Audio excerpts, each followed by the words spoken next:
Eric Lang was perhaps the most prolific designer in CMON's history. His name etched on the cover of a near countless amount of games in their catalog from 2014 until his departure in 2020. He is perhaps most famous for a trio of board games unofficially known as the Lang Trilogy, which consists of Blood Rage, Rising Sun, and Ankh. In this video, we're going to take a look at each of these three games. We're going to explore the strengths and weaknesses and see if we can determine once and for all which is the true masterpiece. So leave a like and strap in for one man's opinion that should absolutely be taken as fact because, you know, internet.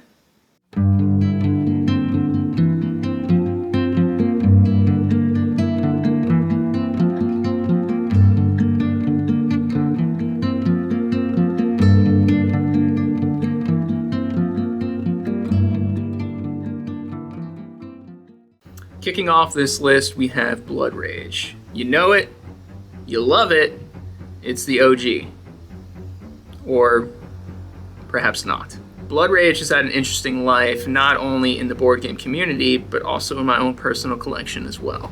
Now, for those uninitiated with the game, Blood Rage has players take control of Viking clans. Different in appearance and little else, at least initially. The crux of the game and diversification of how the clans operate come from the game's main mechanic, card drafting. Every round, you draft a hand of cards in a pick one and pass the rest method. You have your option of combat-heavy cards, monster cards, upgrade cards, abilities, and mission cards. Utilizing the system, you can customize the kind of clan you want to cultivate and the playstyle that you're going for. In addition to that, you have these locations on the board for you to place your Viking warriors and potentially pillage. Reward for success being an upgrade to the corresponding clan stat, further allowing you to customize your clan. Maybe you're going for a combat-heavy clan and want to maximize your points for victory in battle. Or perhaps you want to flood the board with your army so you keep increasing your figure limit. It's all very clever and fun, initially, sort of.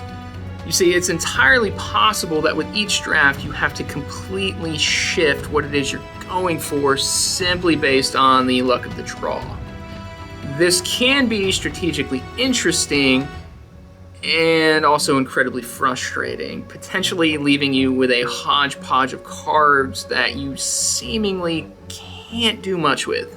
Battle largely comes down to a blind flip of cards, with the highest value winning. And if you got unlucky during the draft, well, sorry, pillaging just isn't going to be in your favor. The board itself becomes smaller as the game goes on, with Ragnarok devastating the lands, and with such a tight figure limit, it's not uncommon by the third round for you to not have much to do with very few options due to the strict figure limits on the board as well as on your own personal player board. And then there's the Loki strat. Basically, you utilize all the Loki cards in the game that reward you heavily for dying, and also regularly allow you to bring cards back into your hand after battle that under normal circumstances you would have to discard. This is an infamous meta strategy for the game that is nigh unbeatable unless you purposely hate draft to prevent opponents from being able to build their clan around it, which can potentially bone the building of your own clan in the process. And that's really the game's biggest flaw. After a handful of plays, you know the strategies to optimize your victory, and every game starts to play out largely the same with very little variation. And that's what makes Blood Rage so frustrating. It starts out so clever and fun. You sit there your first few games and you say, wow, this is really well designed and it's a lot of fun. It enamors you with its high production value and thinky, almost Euro-like gameplay, which blindsides you. These are Vikings! It should be loud and dumb, and I should be swinging my axe into some poor bloke's face. I did not expect it to be so smart. It's worker placement disguised as dudes on a map area control, combat-heavy, violent goodness. And then the more you play, the more the cracks start to show, and it begins to feel like an on-rails slog. Now, having said all that, again, the production value is incredible. The game is easy to teach and play, with everything you need to know cleanly laid out on the player boards and cards. The draft mechanic is clever, and as you learn the game more and more, which admittedly won't take long, even with the worst luck of the draw, you can typically cultivate something out of it with smart use. Best of all, it plays pretty quickly, so even when you know the game front to back, it doesn't leave you suffering for very long.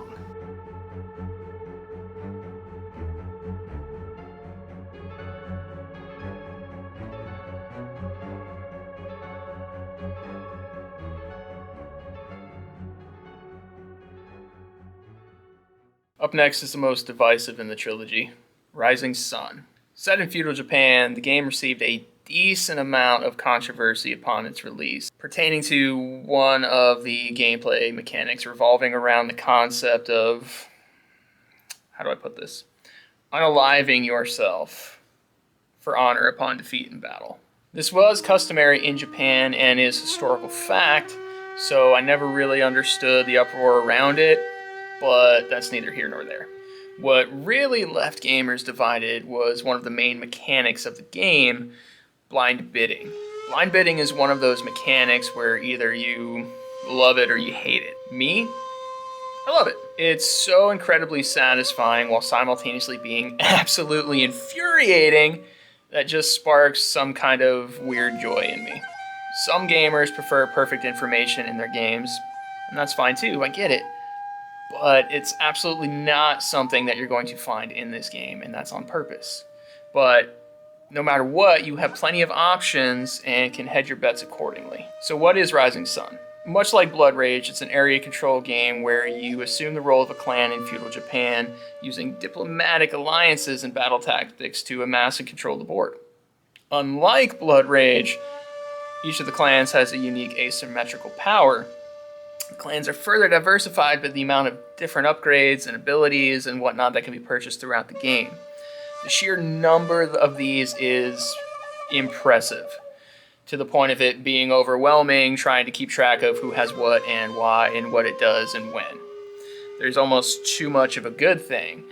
Further complicating things are the kamis, ancient godlike beings that you can send units to pray to in the hopes of receiving their blessings, with each kami providing a different boon to whoever controls them. And then there's monsters, of which there are many, with each one having different effects on the space they're in, both inside and outside of combat. While juggling all of this, you also have to keep track of alliances, which can be made at the beginning of each round, and broken at any time via betrayal. As well as honor, which in Rising Sun is kind of everything. Are you keeping up? Good, because we haven't touched on the main crux of the game, the mandates. Each turn, the active player will pick up some of these mandate tiles and choose one to play, which will determine the action that everyone performs. The kicker being, with the exception of one particular mandate tile, the choosing player performs that action last. The strategic implications of this cannot be overstated. And just like Blood Rage's card drafting system, it's quite clever. Eventually, as is customary with these dudes on the map games, you're going to be driven to war. And here's where the game either works for you or it doesn't. Throughout the round, you'll have amassed some coins, and you're going to use these coins for each battle that you're in. Behind your player screen is a battle board with all these options on it, and these options resolve in order, which is very important. You're going to bid on these options. The highest bid on each option gets to perform the action. So here's where you have to outguess, outbluff, and outbid your opponents. Which action will they want to take the most? Which action do they think you want to take the most? How much money are you willing to risk because you're participating in 3 battles this round? And just because you're outbid on one option, it doesn't mean you're going to be outbid on the next, not necessarily. The process is exhilarating for some and absolutely infuriating for others, with it potentially feeling like little more than a game of chance. And if your opponent has amassed more wealth than you, what hope can you possibly have? Sound familiar? It can lead to some feel-bad moments, as well as some real aha moments, but no matter which side you fall on, there's one monster problem. No, really, I do mean the monsters. See, monsters can be purchased just like any other abilities and upgrades, and they're not cheap, but they can be incredibly powerful and have some pretty sick abilities. Until they're taken hostage and are effectively useless. Seriously, your monsters can be taken hostage in battle, just like any other lowly warrior in the field. You may have spent all that money to acquire them, and they're taken hostage, so it was for nothing. And everyone at the table knows that they can be taken hostage, so guess which option is going to be bid on the most in the battles that the monsters are participating in? Yep. Big oof. Battle is incredibly important for victory points in this game as well, with the bulk of these coming from sets of tiles that you need to collect to get the proper bonuses to win the game, and the only way you're going to get those tiles is by participating in the battles and winning them. Spreading out and fighting to win is incredibly encouraged, I think, as compensation for the Loki strat in Blood Rage, but they may have overcorrected here. There's way more options, way more builds, but also way more things to keep track of, creating more fiddliness and frustration with an alliance system that is largely undeveloped, feeling almost like it was more of an afterthought when really it should have been one of the shining mechanics in the game. Couple that with a divisive blind bidding system and expensive monsters that can be easily rendered useless, it's easy to see why this game has such a divided split of fans. However, because the game has so many options, the game never feels on rails like Blood Rage can end up feeling like, with each game feeling fresh and tense. However, how satisfying the game ends up feeling can be a different story.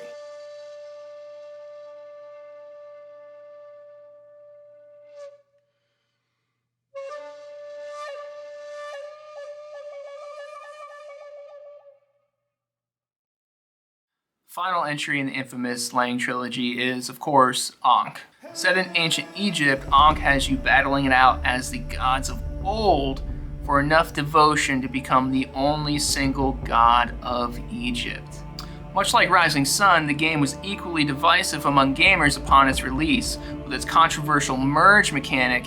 For some, it was a genius catch-up mechanic, and for others, it was a baffling choice that ruined the experience. So how does Ankh measure up compared to the other two games in the trilogy? Put quite plainly, it borrows mechanics from both, combining them into a more even, cohesive experience. You've got the card play combat resolutions of Blood Rage, but each player has the exact same options, just like in Rising Sun. You've got the asymmetrical god powers following the clan powers of Rising Sun, but the same available player board upgrades as Blood Rage. Compared to Rising Sun, the sheer number of options for customization and things to keep track of has been scaled back, but placed side by side with Blood Rage, there's more tactical depth and decision space by a country mile.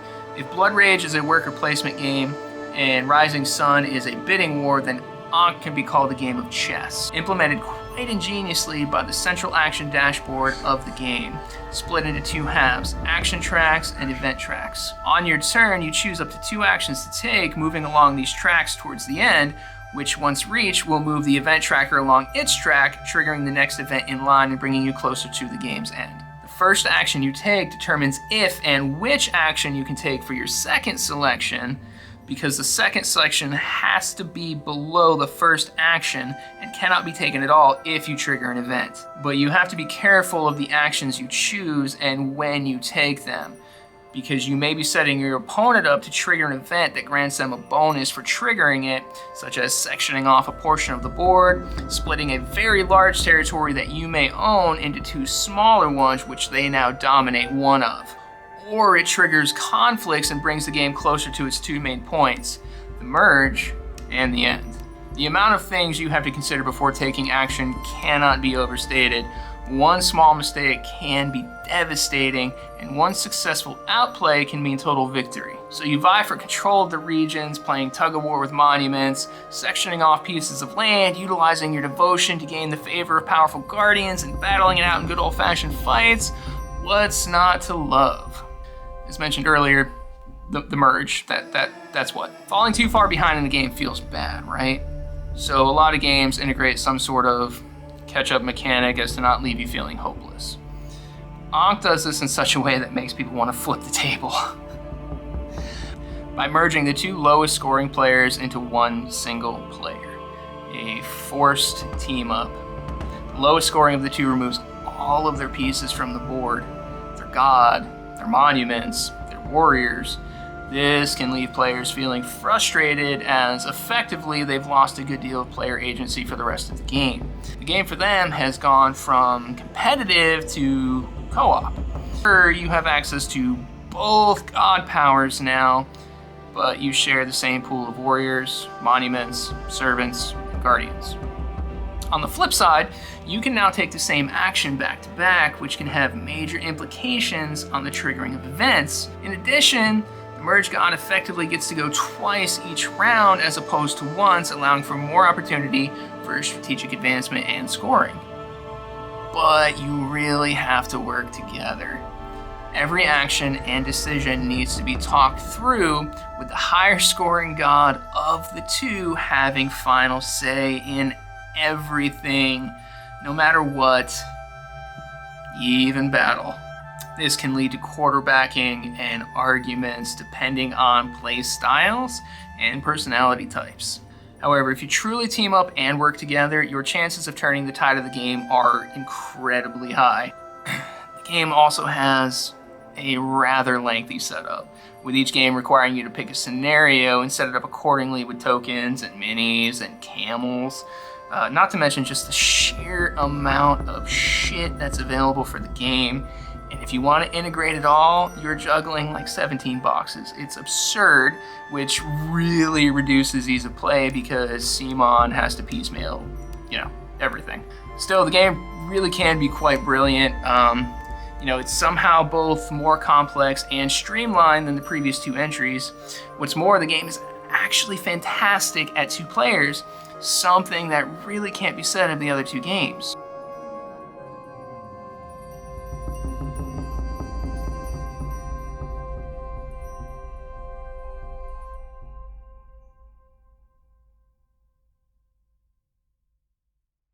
So, what does all this mean exactly for the Lang trilogy?